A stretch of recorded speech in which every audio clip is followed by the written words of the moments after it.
Olá, tudo bem com você? Professor Fabiano Pereira na área, para a gente dar continuidade ao nosso curso de Direito Administrativo. E olha, se você ainda não é inscrito ou inscrita no nosso canal, aqui ó, tem esse quadradinho vermelho para você clicar agora e se inscrever. Vou esperar, tá? Escreve aí, senão eu não vou continuar não. Escreveu? Beleza. E depois de você se inscrever no nosso canal, aqui embaixo na descrição do vídeo, tem um link para você baixar o meu novo e-book. Dá uma olhadinha lá, tenho certeza que esse e-book irá facilitar e muito o seu processo de preparação para os próximos concursos públicos que estão por vir. E a partir deste momento, nós voltaremos a tratar sobre empresas públicas e sociedades de economia mista. Na aula anterior, você viu comigo que as empresas públicas e sociedade de economia mista não se submetem a falências. E elas gozam também de algumas prerrogativas no que se refere à questão tributária. Na verdade, elas podem gozar de algumas prerrogativas no que se refere à questão tributária. E é sobre isso que nós vamos falar agora. Nós vamos falar sobre a imunidade tributária que pode incidir ou não em relação às famosas empresas estatais. Mas para que você jamais erre uma questão em prova sobre o assunto, eu quero lhe dizer o seguinte. Olha o que diz, olha o que afirma, né? O artigo 173, parágrafo 3º, ou melhor, parágrafo 2º da Constituição. Ele diz o seguinte: as empresas públicas e as sociedades de economia mista não poderão gozar de privilégios fiscais não extensivos a do setor privado. Em outras palavras, o que significa isso?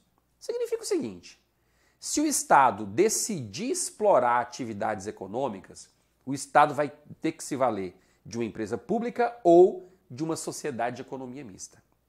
Além disso, se uma empresa estatal vai explorar atividade econômica, ela vai concorrer no mercado com outras empresas privadas, que têm condições semelhantes, maiores ou menores, piores ou melhores do que aquela empresa estatal.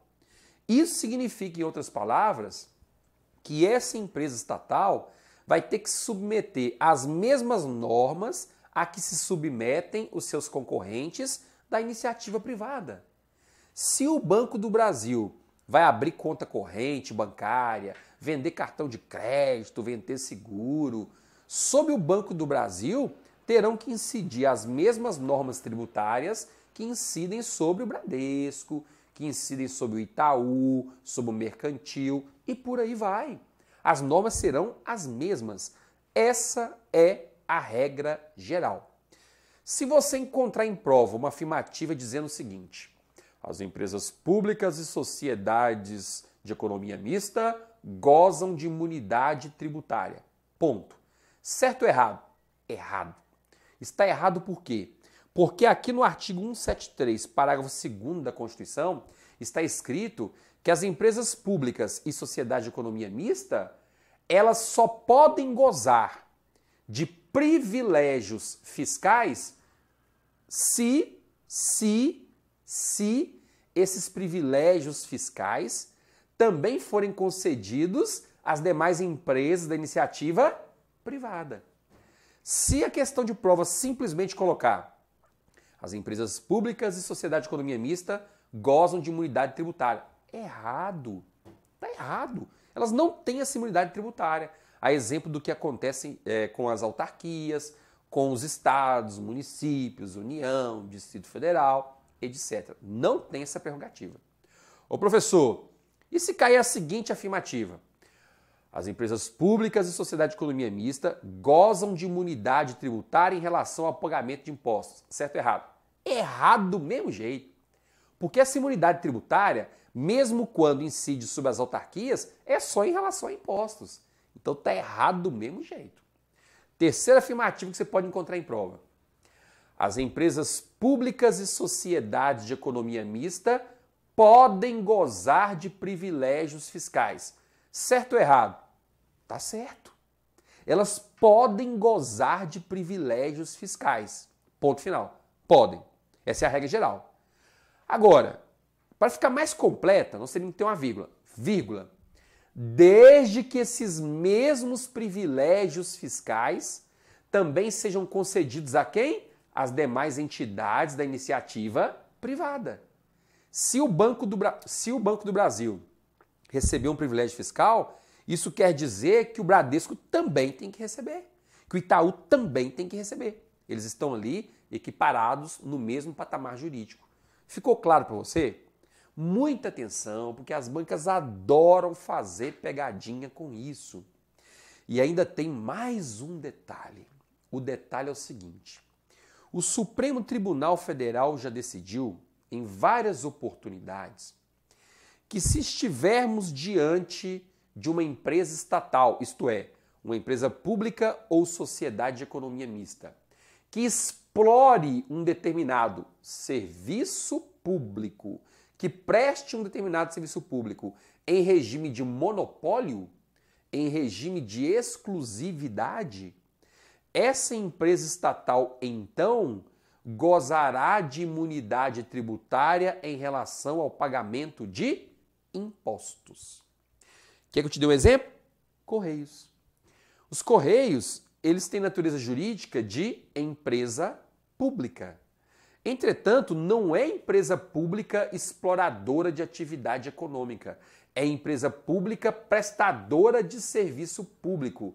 Qual serviço público é esse? Serviço postal. Esse serviço postal é uma exclusividade dos Correios. Nenhuma outra empresa no Brasil pode entregar correspondência, pode entregar carta. Eu estou falando de carta, serviço postal. Eu não estou me referindo aqui a entregas de encomendas específicas. Por exemplo, comprei uma televisão pela internet. Aquilo ali quem vai me entregar é uma transportadora. Agora, se for uma carta, uma conta de água, uma conta de luz, que vem da empresa para minha casa, quem vai entregar? Correios. Só eles têm essa exclusividade. Sendo assim, já decidiu o STF em outras oportunidades que nessa situação os Correios gozarão então de imunidade tributária em relação ao pagamento de impostos. Essa decisão não se restringe aos Correios, e sim a todas as empresas públicas e sociedades de economia mista que exploram, que prestam serviços públicos em regime de monopólio, em regime de exclusividade. Até já tivemos outras decisões no STF, mas decisões isoladas, dizendo que não é nem necessário que essa empresa preste serviço em regime de exclusividade, em regime de monopólio. Se ela presta um serviço público, ela já poderia gozar dessa imunidade tributária em relação ao pagamento de impostos. Diferentemente daquela que explora atividade econômica. Em relação à empresa pública e sociedade de economia mista que explora atividade econômica, não tem conversa. Ela vai pagar impostos normalmente, assim como seus concorrentes. A discussão está aqui em relação àquelas que prestam serviços públicos. Para fins de concurso, é mais prudente, no momento, você entender que as empresas que prestam serviços públicos em regime de monopólio, de exclusividade, elas gozam dessa imunidade tributária em relação ao pagamento de impostos. Pode ser que, com o passar do tempo, as questões comecem a evoluir, dizendo, por exemplo, que não seria necessário prestar o serviço em regime de monopólio. Bastaria ser um prestador de serviço público, para que já goze dessa imunidade em relação ao pagamento de impostos. Mas, por enquanto, eu não vi questões nesse sentido. Mas como a gente já tem poucas decisões isoladas do STF dizendo que não precisaria ter um regime de monopólio, pode ser que as bancas no futuro comecem a elaborar questões nesse sentido. Fique atento, fique atenta para evitar que você caia numa pegadinha e erre uma questão dessa de bobeira na hora da prova. Ok? Esse era o nosso bate-papo de hoje, então. Conseguiu assimilar? Gostou do conteúdo? Então dê o seu joinha, poste seu comentário aqui embaixo, porque em breve estou passando por aqui para a gente evoluir um pouquinho mais sobre o assunto. Um abraço para você, até mais.